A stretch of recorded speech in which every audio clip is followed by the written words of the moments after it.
দেখুন, কে রাষ্ট্রপতি হবেন এটা তো পার্টির ঊর্ধ্বতন যে ফোরাম, সে ফোরামের সিদ্ধান্ত। সেটা তো আমি এখনো জানতে পারিনি। তারা নেবেন, যখনই নেবেন আপনারা বুঝতে পারবেন। আপনারা তো অনেক ঘটনা আগেই জেনে যান। তো সুতরাং রাষ্ট্রপতি পদত্যাগ করবে আমারও মনে হয়নি, কিন্তু আপনারা গণমাধ্যমে যেভাবে প্রচার চালিয়েছেন সত্যি সত্যি সেটা ঘটলো। কেউ হতাশ হবেন না, সবাই ঐক্যবদ্ধ থাকবেন। নিশ্চয়ই এই আন্দোলন সংগ্রামের যিনি প্রধান চালিকা শক্তি, আমাদের প্রধানমন্ত্রী, বিএনপির চেয়ারম্যান তারেক রহমান সবার মূল্যায়ন করবেন কোনো না কোনোভাবে। 2 দিন যেতে না যেতেই আমরা আমাদের 12 জন আমাদের নেতৃবৃন্দ, কেউ যুবদল, কেউ বিএনপি, কেউ বিভিন্ন সংগঠনের সাথে জড়িত ছিলেন বা আছেন, তাদেরকে সরকারের, আধা সরকারি সংস্থা এবং স্বায়ত্তশাসিত সংস্থার গুরুত্বপূর্ণ পদে তাদেরকে দায়িত্ব দিয়েছেন। এরা এক সময়, আমি যখন ছাত্র রাজনীতি করি বা ওদের নেতা, ওদের বড় ভাই ছিলাম, ওদেরকে চেনে, এরা ন্যায় নিষ্ঠার সাথে দায়িত্ব পালন করবে, এটা আমি আপনাদের সামনে বলতে পারি। এরা কেউ উৎকোচের কাছে, প্রলোভনের কাছে নিজের মাথাকে বিক্রি করে দেবে না। এখানে যারা দাঁড়িয়ে আছে এদের সবাইকে আমি জানি এবং চিনি। কোনো প্রলোভন দিয়ে এদের মাথা কেনা যাবে না। অতীতে কিছু দৃষ্টান্তও আমি জানি।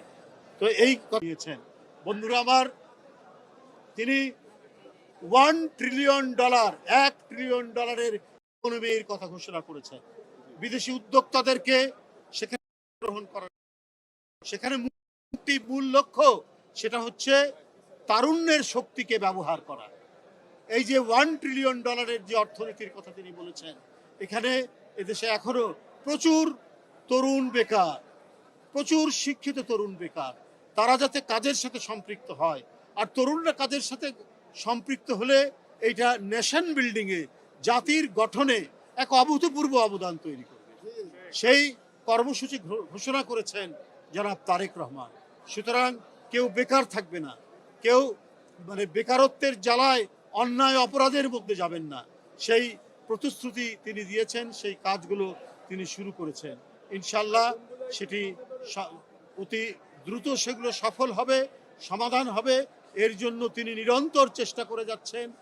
তিনি নিরলস এবং অক্লান্ত পরিশ্রম করে তিনি সেই কাজগুলো বাস্তবায়নের জন্য দেশের এক প্রান্ত থেকে আরেক প্রান্ত ছুটে বেরিয়েছেন।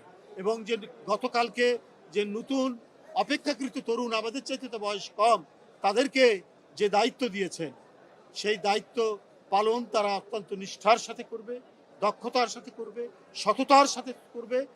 এরা অধিকাংশই, প্রায় 99% ঢাকা বিশ্ববিদ্যালয়ের ছাত্র। সেখান থেকে স্নাতক এবং স্নাতকোত্তর ডিগ্রি নিয়ে তারা উত্তীর্ণ হয়েছে। তো সুতরাং তারা যে একটি প্রতিষ্ঠান ভালোভাবে চালাবেন, এটা তো আগাম পূর্বাভাসেই সেটা বলা যায়। আমি তাদের সাফল্য কামনা করছি। তারা সফল হবে, তারা সার্থক হবে, এই কামনা করে আমার বক্তব্য শেষ। দেখুন, কে রাষ্ট্রপতি হবেন এটা তো পার্টির ঊর্ধ্বতন যে ফোরাম, সে ফোরামের সিদ্ধান্ত। সেটা তো আমি এখনো জানতে পারিনি। তারা নেবেন, যখনই নেবেন আপনারা বুঝতে পারবেন। আপনারা তো অনেক ঘটনা আগেই জেনে যান। তো সুতরাং রাষ্ট্রপতি পদত্যাগ করবে আমারও মনে হয়নি, কিন্তু আপনারা গণমাধ্যমে যেভাবে প্রচার চালিয়েছেন সত্যি সত্যি সেটা ঘটলো। দেখুন, উনি যেটা বলেছেন, তার স্বাস্থ্যের অবনতি, তিনি গুরুতর অসুস্থ হয়ে পড়েছেন, এই কথাটি তিনি তার চিঠিতে লিখেছেন রাষ্ট্রপতি।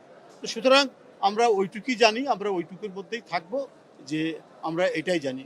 যদিও গণমাধ্যমে নানা কথা বলা হচ্ছে যে তিনি শেখ হাসিনার সাথে যোগাযোগ করেছেন ইত্যাদি ইত্যাদি, কিন্তু সেইটাকে আমরা জানি না সেটা আসলে কি ঘটনা। উনি যেটা লিখিতভাবে গণমাধ্যমে সেটি জানিয়েছেন, সেটি হচ্ছে তার গুরুতর শারীরিক অবস্থা, অবনতি হয়েছে। তো এই কারণেই তিনি পদত্যাগ করেছেন। আমরা এইটুক পর্যন্ত ধরে নিতে পারি। এটা দল সিদ্ধান্ত যখন নেবে, তখন নেবে, কি নেবে সেটা দল জানে। উচ্চতর নীতি নির্ধারণী ফোরাম আছে, নির্বাহী কমিটি আছে, সেটা দলের বিষয়।